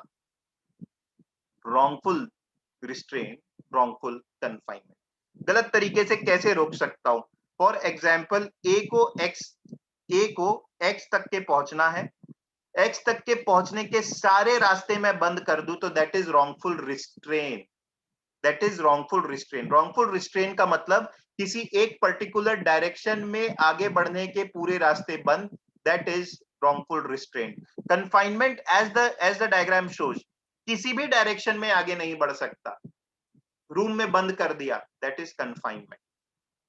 That is confinement. ठीक है. तो फॉर एग्जाम्पल आपको आपके स्कूल तक जाने के 5 रास्ते हैं.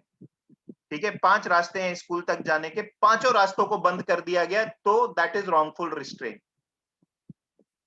ठीक, राइट. अगर आपके घर को ही बंद कर दिया गया लॉकडाउन में जैसा हो रहा था, of course that was not wrongful, that was allowed under the law. So but assume करो कि घर से बाहर ही नहीं निकल सकते बोल दिए, तो that is confinement because now you can not move in any direction. Right. अच्छा, ये इसमें एक चीज और होती है wrongful रिस्ट्रेन में. सपोज करो तुम्हारे तुम्हारे को 5 रास्ते हैं to go to your school. You have 5 different paths that you can follow. A normal person knows that. You don't know कि एक ये path है. You don't know about this path, say why. इसके बारे में तुम्हें नहीं पता है कि ये भी एक path है जहां से स्कूल जा सकते हैं. गवर्नमेंट ने ये चारों रास्ते ब्लॉक कर दिए. गवर्नमेंट ने ये चारों रास्ते ब्लॉक कर दिए. ये वाला रास्ता अभी भी खुला है, बट तुमको तो पता ही नहीं है कि वो रास्ता है. तुम्हें लगता है कि तुम्हें रोक दिया गया है एक पर्टिकुलर डायरेक्शन में जाने से. This is not wrongful restraint. This is not wrongful restraint. If there is a way out, even if you don't know about it, then that is not wrongful restraint or wrongful confinement. That is what I am trying to say. ठीक है. Public को नहीं पता है, government की जिम्मेदारी नहीं है कि आकर के बताते रहे देख वो वाला भी रास्ता है वहां से जा सकता है. It's none of their job, that you need to find out. ठीक है. सो आई होप ये क्लियर हो गया. ये आपको नहीं पता है, that doesn't amount to wrongful restraint or wrongful confinement. Right. So घर में कमरे में बंद कर दिया गया आपको. आपको नहीं पता था कि एक खुफिया रास्ता है जहां से निकल सकते हो. That is your problem. That is not wrongful confinement. Right. तो ये जो मैं बोल रहा था उसको यहाँ पर एक्सप्लेन कर दिया है. एक बार आप पढ़ लो, ये एक्सेप्शन भी अपने आप समझ में आ जाएगा. प्राइवेट रास्ते पर तो मैं रुकावट कर ही सकता हूँ, ये बोल रहा है बस. तो आप एक बार पढ़ लो.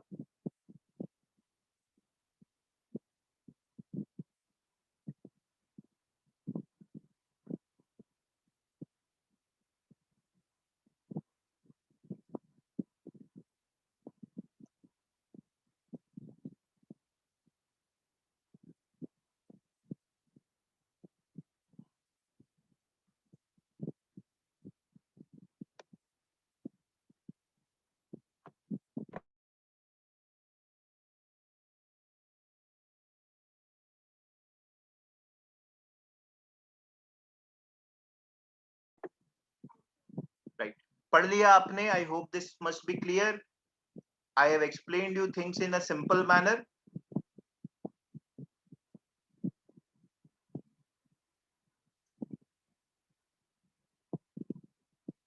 Can I move?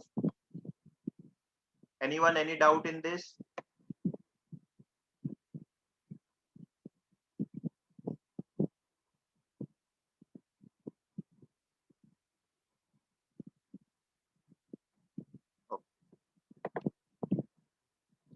चलो बनाओ तो।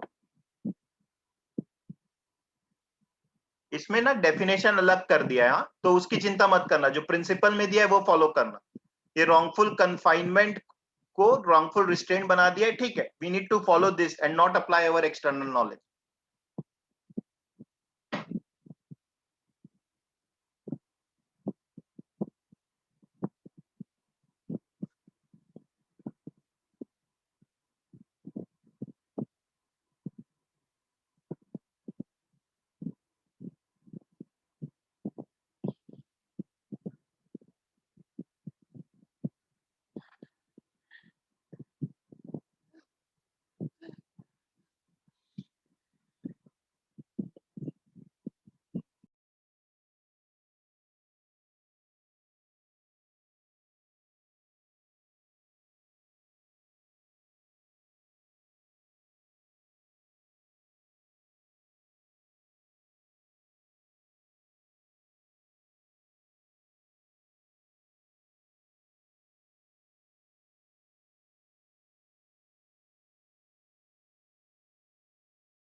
Yes, I've got 3 answers. All 3 answers are different. Okay. So right answer is Anas ने सबसे पहले दिया है. Answer is B. Not responsible. Why is not? अभी तो explain किया था. अभी explain किया था मैंने कि भैया अगर एक भी रास्ता है आपको नहीं पता है ये आपका problem है. The same thing is mentioned here. He made a maze which ensured that even the best mathematical genius would need to put immense thought into negotiating his way through it. पूरा बनाया ऐसा था कि अच्छे खासों की भी हालत खराब हो जाती निकलने के लिए, बट था तो ना रास्ता, था ना रास्ता, बस दैट इज इट। इसमें ये नहीं देखा जाता कि मेंटल लेवल क्या था इंसान का जिसको डाला, उसके बाद तो क्लियर है, ठीक है। So is not responsible as putting in the maze does not amount to false restraint because maze by nature itself is open, मतलब there is a way out. If there is no way out, if there is no way out, all directions में barred होता तो wrongful restraint होता, plus explanation भी मेरा बोल रहा है कब होता, अगर एक इंसान एक रेस्ट्रिक्टेड प्रीमाइसेस से बाहर नहीं निकल पा रहा है, can not live, if the person can not live, he can, she can hear because there was way out. अभी आपको बताया, स्कूल वाला एग्जांपल देके बताया था ना, एक रास्ता नहीं पता तो आपकी प्रॉब्लम, फिर ये भी बताया था ना रूम में बंद कर दिया एक सीक्रेट रास्ता है तो आपकी problem, it is not confinement if you are not aware about it, ठीक है। तो answer is B. I hope जो ए और सी बोल रहे थे दे आर क्लियर। ये तो हो ही नहीं सकता ना बेटा, ये क्यों मार्क कर रहे हो कि उसकी वाइफ बाहर नहीं निकल पाई इसलिए, रे वो उसकी प्रॉब्लम है, उसकी वाइफ की प्रॉब्लम है, ठीक है। So very interesting person he is. Alright, next is kidnapping. Okay, now what is kidnapping, देखते हैं। Whoever takes or entices any minor, तो first and foremost ingredient is minor. Minor की डेफिनेशन यहां पर दी हुई है, female 18 years, male 16 years। Why this happens I don't know, ठीक है, राइट नाउ। बट आपको अगर ये एग्जाम में दिया है तो ही अप्लाई करना, नहीं तो मत अप्लाई करना। whoever takes or entices any minor or any person of unsound mind out of the keeping of lawful guardian of such minor or person of unsound mind without the consent of such guardian is said to kidnap the minor।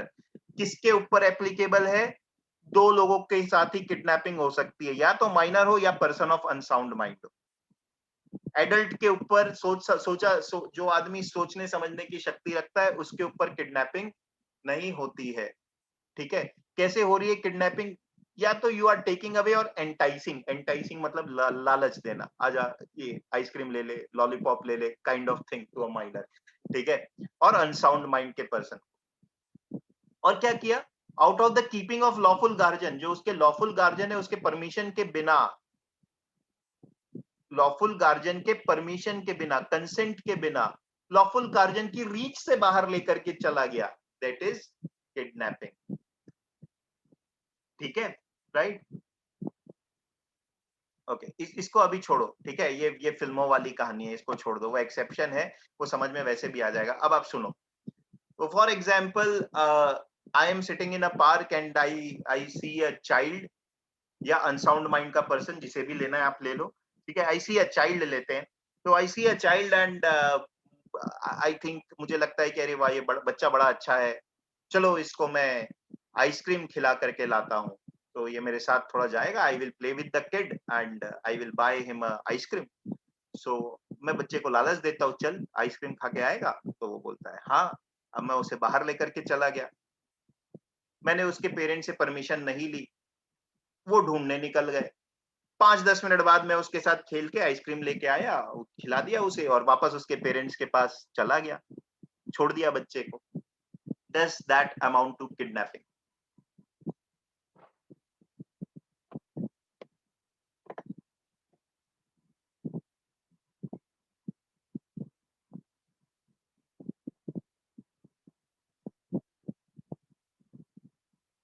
Alright, so mixed answer I'm getting, yes, it does amount to kidnapping, it does amount to kidnapping. Why?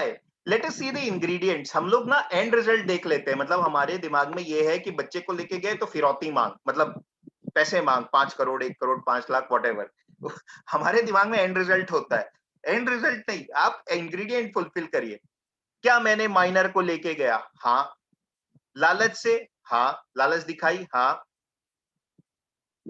उसके lawful guardian को नहीं पता था उतनी देर के लिए कि वो कहाँ है? हाँ, उन्हें नहीं पता था। उनकी मर्जी के बिना लेके गया? हाँ, लेके गया। It is kidnapping, all the elements are fulfilled. मतलब बोल ये रहा हूं कि इट डजेंट मैटर कि मैं 5 मिनट के लिए लेके जाऊं, 5 दिन के लिए लेके जाऊं, या 5 साल के लिए लेके जाऊं, it still is kidnapping, because time factor is not mentioned, my intention is not mentioned. मेरा इंटेंशन मतलब हार्म पहुंचाने वाला इंटेंशन बोल रहा हूं, वो भी नहीं है। कैसा भी इंटेंशन हो, मैं तो अच्छे इंटेंशन से लेके गया, तब भी किडनैपिंग, बिकॉज उतनी देर के लिए पेरेंट्स परेशान, they don't know what's happening. Got it?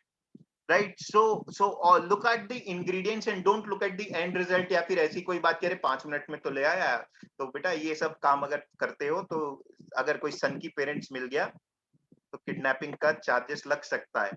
ठीक है, इंडिया में तो उतना हम माइंड नहीं करते हैं, पड़ोसी के घर भी चला गया तो चला गया, but in the foreign countries they are very particular about such things, you can't take kids without the permission of the guardian. Alright, so now ये सेक्शन क्या बोल रहा है?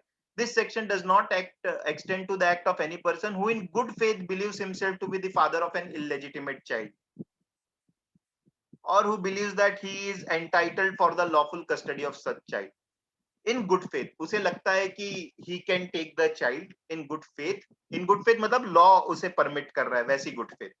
ठीक है, सो उनके ऊपर एप्लीकेबल नहीं है, ये एक्सेप्शन है, इसको छोड़ दो, उतना ध्यान देने का सेंस नहीं है। देखो ट्रिकी एरिया लिखा है, intention is irrelevant, bad good वो नहीं है, फर्क नहीं पड़ता।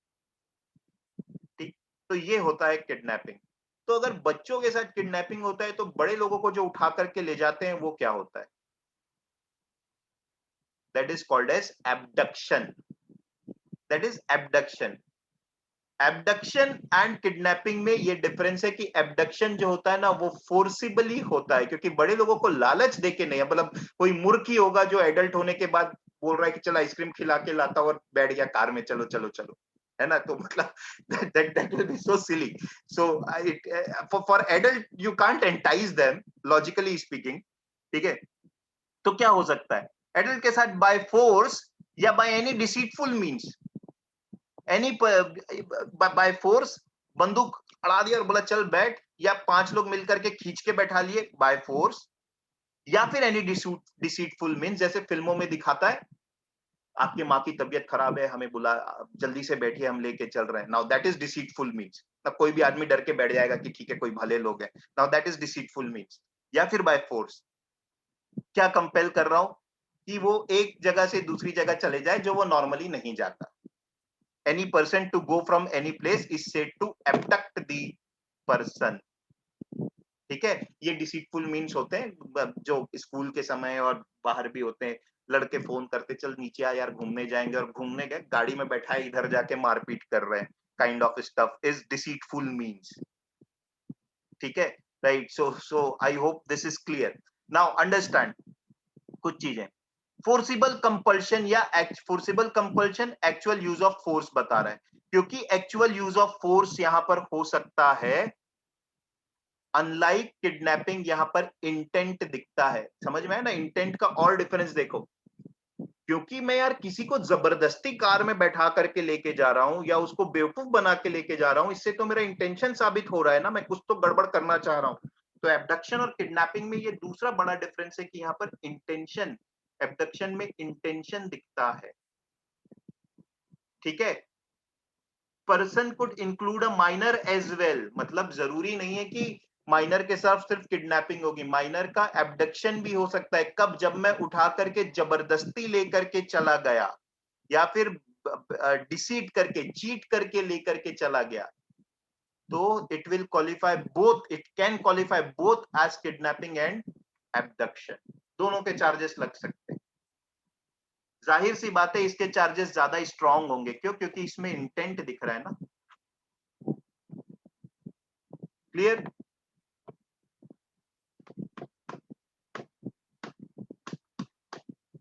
बढ़े आगे।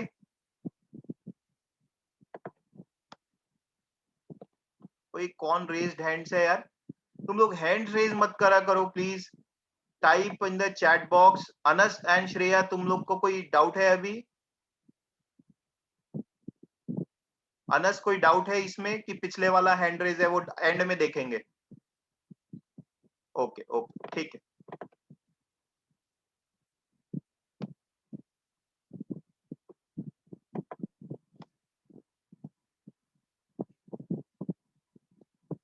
हो गया।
ओके ठीक है।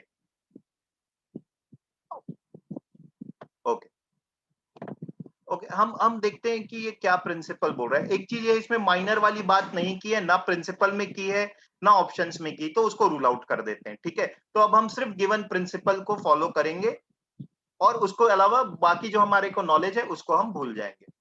Whoever takes or entices any person out of the keeping of lawful guardian of such person, क्या बोल रहा है? जो इंसान किसी को उकसा रहा है या लेकर के जा रहा है out of the lawful keeping of such guardian without the consent of guardian is said to kidnap such person. Simple definition दिया है, मैं किसी को उकसा रहा हूं या लेकर के जा रहा हूं पेरेंट्स की परमिशन के बिना, कोई माइनर की बात नहीं की, कोई एज की बात नहीं की, प्रिंसिपल में कुछ भी नहीं। फिर explanation is the most important thing, क्योंकि उसमें आंसर दिया होता है। टेकिंग मीन्स टू गो और टू एस्कॉर्ट, बोल रहा है टेकिंग का मतलब साथ में जाना होता है, एंटाइसिंग का मतलब परसुएड करना होता है। चलो देखते हैं, आपको केस तो पता है, उसको मैं क्या समझाऊं। तो बात यह है कि भैया गिल्टी कौन है, किसके साथ भागी है वो? सी के साथ। आंसर ये है, ठीक है, राइट, क्योंकि काम जो है वो सी ने किया है, तो आंसर इज डी, राइट। तो ये सब नहीं देखना है कि बी भी के साथ भागना था उसे, क्या आप फैक्ट्स में देखो, एक्सप्लेनेशन क्या बोल रहा है, जिसने काम किया है, टेकिंग मीन्स टू गो और टू एस्कॉर्ट, एंटाइज किसने किया है, आपको वही चीज देखना है, किसके बोलने पर किया है वो नहीं, वो दूसरे पे अबेटमेंट के चार्जेस लग सकते हैं, वो छोड़ दो अभी, वो नहीं दिया है प्रिंसिपल। बहुत लोग सी बोल रहे हैं, C is not guilty as B decided to leave the house of F out of her own will and she was not forced to live. Now understand one thing, I don't know यहाँ पर minor है, adult है, free will है, क्योंकि ये चीज नहीं है तो इसको मार्क करना ही नहीं है। आई डोंट नो, मैं सिर्फ एलिमेंट्स एस्टेब्लिश करने जाऊंगा, मैं देखूंगा एंटाइस हुआ क्या, या साथ में लेके गया क्या, पेरेंट्स की परमिशन के बिना गया क्या, हाँ ठीक है, then it is answer is my ingredients are establish.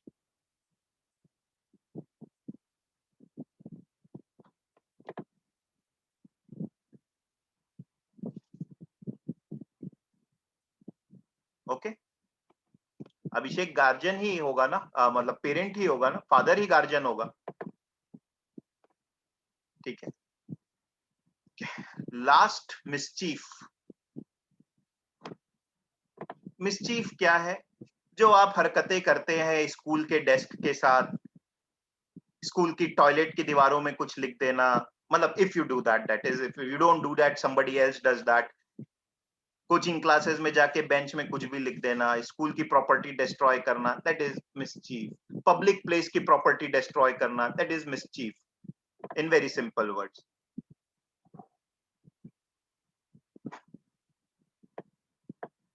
Okay, whoever with the intent to cause or knowing that he is likely to cause wrongful loss or damage to the public or to any person causes the destruction of any property। देखो कितना ये भयंकर words में लिख रहे हैं, मैं simple words में आपको समझा दिया हूं, इसको उससे मैच करके देख लो कि मैंने इंटेंट, मेरा एक्ट ऐसा था, जिस मतलब नोइंग दैट जो मैं कर रहा हूं वो गलत है, और knowing that I am likely to cause wrongful loss और डैमेज टू द पब्लिक और टू एनी पर्सन, ठीक है, किसी की पर्सनल प्रॉपर्टी में भी कर सकता हूं, पब्लिक प्रॉपर्टी में भी कर सकता हूं, causes the destruction of any property और any such thing or any such change in the property or in the situation, therefore I destroy that or diminishes its value or utility।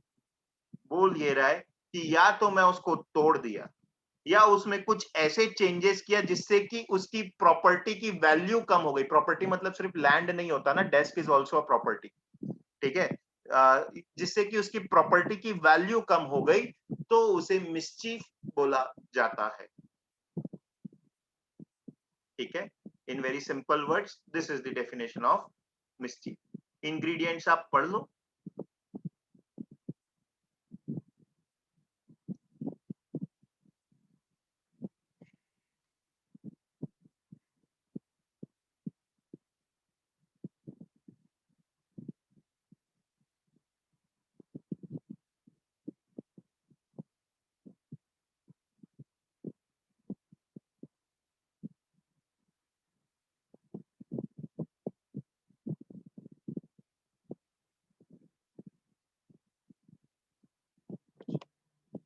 हो गया, can I move to the next slide.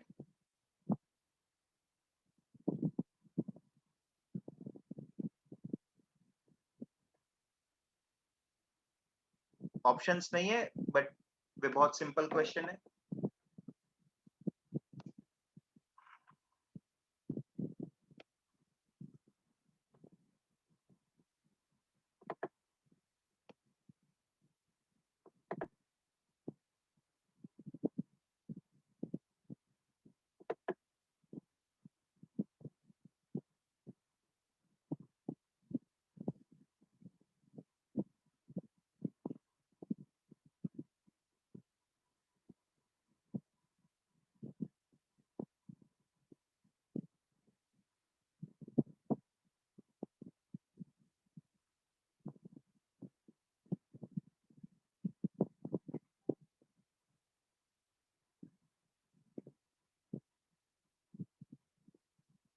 Okay, हाँ जी, आप सबका answer सही है।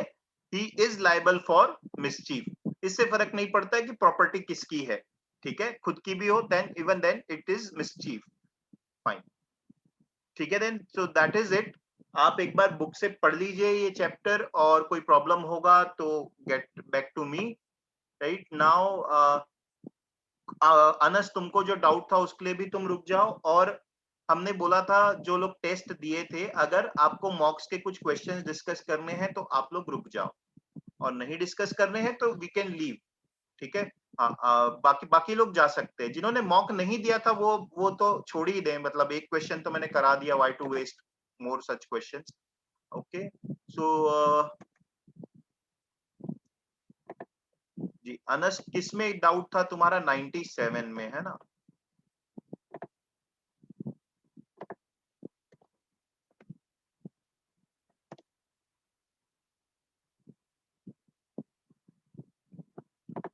बोलो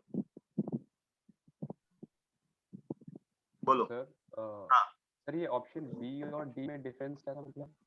एक minute, मेरे को तुम्हारी आवाज क्लियर नहीं आ रही है। Sir am I audible? थोड़ा, हाँ बोलो। सर ऑप्शन बी और डी में डिफरेंस। अच्छा, बी और डी में डिफरेंस, ओके ओके, यस ठीक सर। ठीक ठीक। बी और डी में जो डिफरेंस है वो ये है कि ये श्योरली मतलब पहले से इंटेंशन मर्डर का था, और यहाँ पर कल्पेबल होमिसाइड का था intention, but it amounted to murder, वैसा है, ठीक है। बड़ा वेग है ये क्वेश्चन, बड़ा वेग है ये, मतलब ऑप्शंस भी इन अ वे यू आर राइट कि सब चीजें तो सेम ही कर होती, क्योंकि प्रिंसिपल में वो मेंशन्ड है।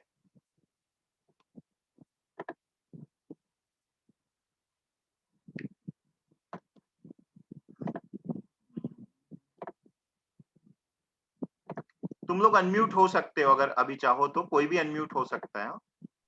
सर लाइक सर पैसेज में।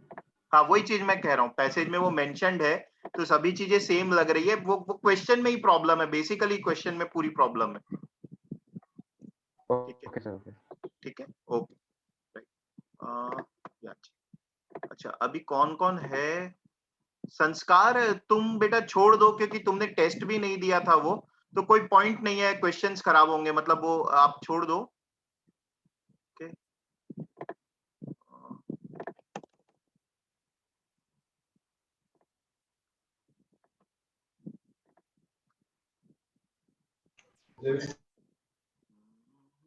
एक मिनट, अभी अब अभिषेक करते हैं, हाँ एक मिनट करते हैं, एक बार देख लेता हूँ कौन कौन है जो मॉक नहीं दिया था, वो भी है अभी, 3-4 लोग ही हो यार तुम लोग तो।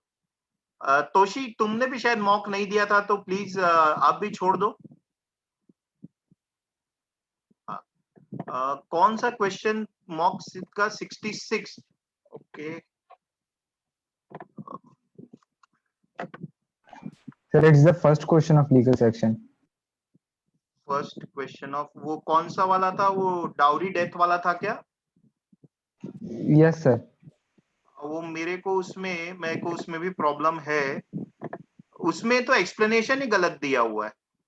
सर उसमें ना मतलब बी मार्क किया आंसर को, उसके बाद नीचे लिख दिया कि बी इज इनकरेक्ट। हाँ एग्जैक्टली, वो ये वाला था क्या? कौन सा था ये क्वेश्चन? तो उसमें एक्सप्लेनेशन ही अलग दिया हुआ है कुछ, और मैंने जो मार्क किया था मैं बता रहा हूँ,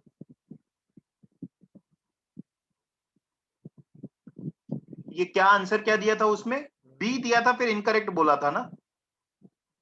यस सर, यस सर।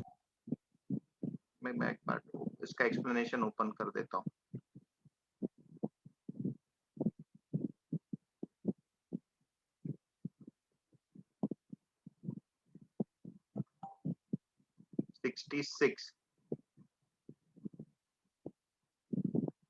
मैंने इसमें मार्क किया था डी, ठीक है, मैंने मार्क किया था डी, और तुम लोग हो ना? Yes sir, yes. ये शेयर नहीं है, ठीक है, तो इसमें मैंने मार्क किया था डी ऑप्शन। आंसर की में बी दिया है, लेकिन एक्सप्लेनेशन में डी दिया है। It should be actually D only मेरे हिसाब से, और एक्सप्लेनेशन में वो अजीब सा दिया है। सो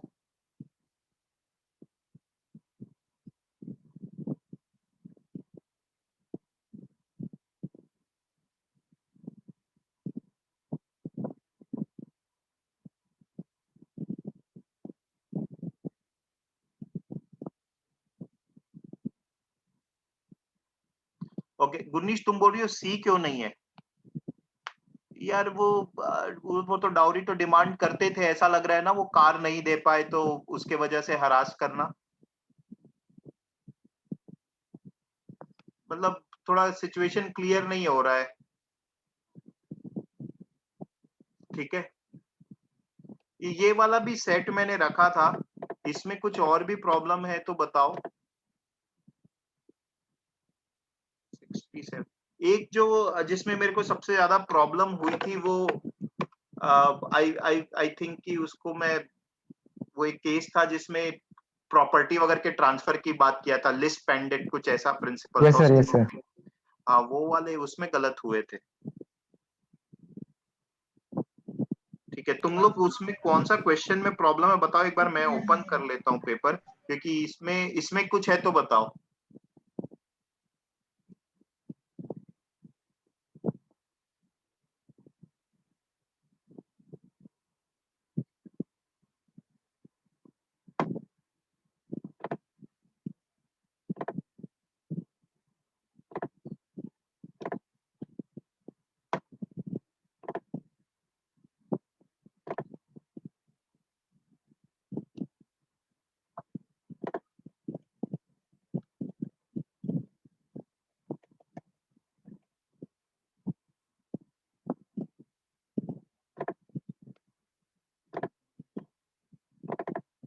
ये वाला था ना? यस सर, ये तो केवी टेम्प्ट है। ये केवे यस टेम्पटर सर, है। ये कौन काफी कौन सा टफ था करना सर। है अनस, कौन सा ये बोल रहा है अगला बोल रहा है? यस सर, यही वाला। इसमें किसमें प्रॉब्लम है, ये कौन मतलब से क्वेश्चन? पैसेज ही सर प्रॉब्लम है सर। पैसेज ही प्रॉब्लम है। देख प्रिंसिपल ऑफ कीवेट एम्प्टर क्या होता है उसको सिंपल वर्ड्स में मैं समझाता हूँ, एक बार अटेम्प्ट करना पे। ठीक है, प्रिंसिपल ऑफ कीवेट एम्प्टर ये होता है कि बायर जो होता है उसे जांच परख के चीज खरीदनी चाहिए। एक बायर को नॉर्मल सर्कमस्टेंसेज में एक आम इंसान जितना सोच के देख परख के चीज खरीदता है, कम से कम उतनी बुद्धि दिखानी चाहिए। ठीक है, अगर चीज गड़बड़ निकल गई तो जरूरी नहीं कि हमेशा दुकानदार की जिम्मेदारी हो। राइट, अब इसके कुछ एक्सेप्शंस वगैरह हो सकते हैं कि दुकानदार ने बेवकूफ बना दिया तो क्या होगा, of course in that case buyer can file a suit, है ना। तो कैविएट एम्प्टर का मतलब बेसिकली होता है बायर बिवर, बायर तुम सावधान रहो, तुम खोजबीन करके कम से कम इतनी खोजबीन करके चीज खरीदो जो एक नॉर्मल इंसान करता है। ठीक है, that is what is the meaning of the caveat emptor.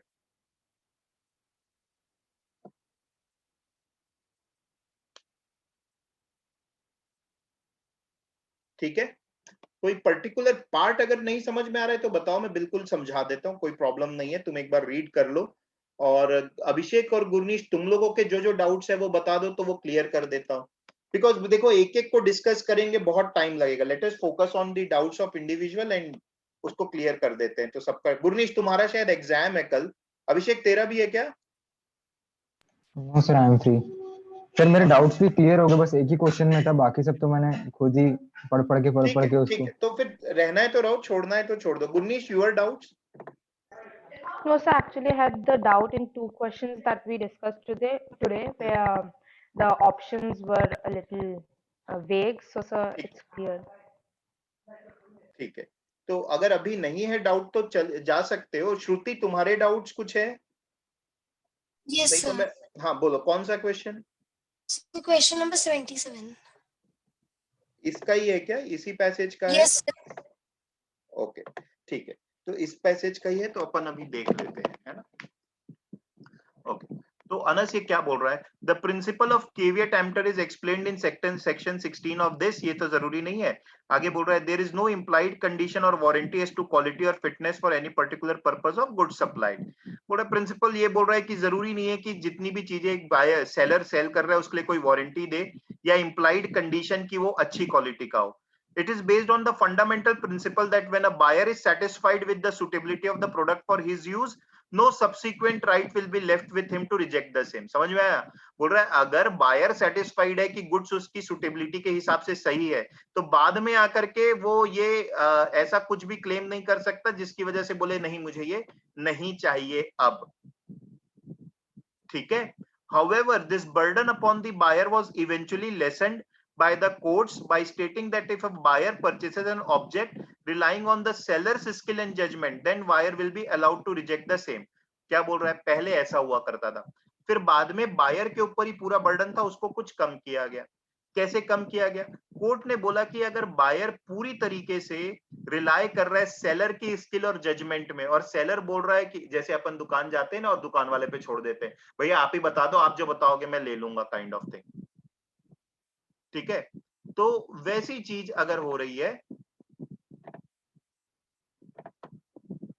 तो buyer in that case buyer के ऊपर रिस्पॉन्सिबिलिटी नहीं रहेगी, क्योंकि वो एंटायरली डिपेंड कर रहा है सेलर के जजमेंट में. ग्रेजुअली इस रूल को फिर बोला जाता है केवियट वैंडेटर, यानी सेलर तुमको भी सावधान रहना है. राइट, तो ये फर्स्ट पार्ट यहां पर बोल रहा है. Clear Anas? Sir yes sir. अच्छा, अब सेकंड पैराग्राफ में भी कुछ चीजें बोल रहा है वो. of the said act provides an exception to the caveat emptor rule, मतलब अब उसके exceptions बता रहा है. एक्सेप्शन में बोल रहा है कि ऑर्डिनरी कोर्स ऑफ बिजनेस में नहीं करता है तो सेलर अगर ये काम नहीं करता है तो फिर उसके ऊपर एप्लीकेबल नहीं होगा. वो कुछ एक्सेप्शंस बता रहा है. ठीक है, तो डिपेंड करता है केस में अपन आकर के वापस देखेंगे. 77 में क्या डाउट है?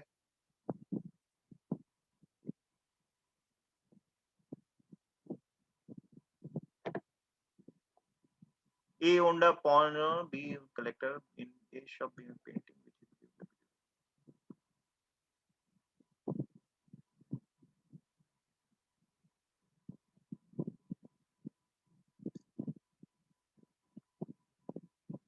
हाँ जी, क्या इसमें डाउट है श्रुति आपको? Sir, इसमें I marked the question, the option number C, but the real answer is A. So I actually wanted to know the reason.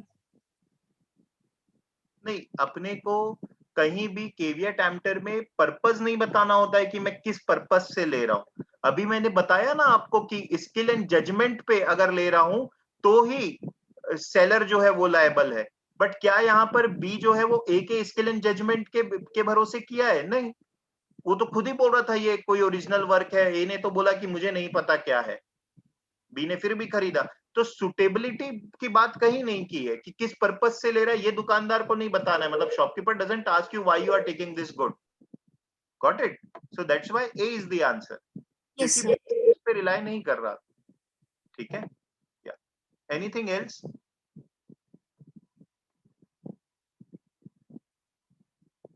Anas? Sir question number 100.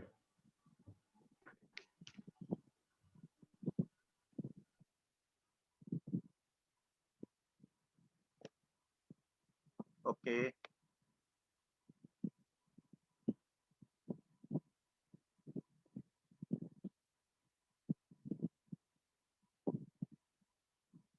इसके आंसर्स बिल्कुल बेकार क्वेश्चन है. ये कोई भी ऑप्शन मार्क नहीं करने लायक नहीं है. ठीक है, मतलब बी तो बिल्कुल भी नहीं. He is comparing Delhi. B answer दिया है ना शायद? सर वही मतलब बी आंसर, मतलब वो तो बहुत आउट ऑफ स्कोप है ना. एकदम एकदम एकदम एकदम, मतलब थोड़ा बहुत भी जो आंसर लग सकता है वो भी थोड़ा बहुत, नॉट वेरी कन्विंसिंग, वो ए लग सकता है. बट इवन देन मतलब वो पर्सपेक्टिव की Yes, बात sir. लॉ में होती नहीं है. जैसे वही ए मार्क किया लेकिन बी आंसर दिया था. हाँ, वो बी तो हो ही नहीं सकता कि दिल्ली, मतलब अगर ये तो सपोज कर रहा है पहले से ही कि जो एक पेपर दे रहा है वो उसको पता है दिल्ली क्या है और बाकी क्या है. मतलब लॉ में रीजनिंग एंड लीगल में हम बाहर का नॉलेज अप्लाई नहीं कर सकते. जी के थोड़ी ना है ये कोई. सो दिस इज रॉन्ग, मतलब इसके चारों ही ऑप्शन गलत थे. ठीक है, राइट, देन बंद करें. और कोई है डाउट? नहीं सर, हो गया सर. Thank you sir. ठीक है, Shruti? No, sir. Okay then, thanks. Good day, sir.